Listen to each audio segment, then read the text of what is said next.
Il ruggito del leone di San Marco. Il 25 aprile il Veneto si chiede come l'autonomia cambierà il futuro. In realtà il primo passo è già stato fatto. È il Consiglio delle Autonomie Locali, istituito con legge regionale del 2017 e operativo dal 2019.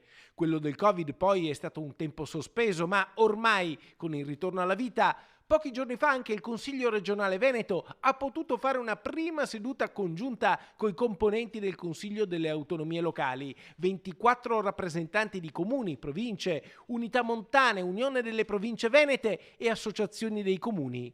Il presidente è il vicentino Stefano Lain, sindaco di Grisignano di Zocco. La sensibilità dei territori viene convogliata in Consiglio regionale, che essendo un organo che legifera, ma non nascondiamo sempre l'origine del Consiglio regionale, che è un'origine fatta di politica e di partiti, mentre quello che è il CAL, il Consiglio delle Autonomie Locali, è l'espressione degli enti locali e quindi dei territori e dei suoi bisogni. Le leggi regionali che riguardano gli enti locali passano per il parere del Consiglio delle Autonomie, che ha un ruolo consultivo.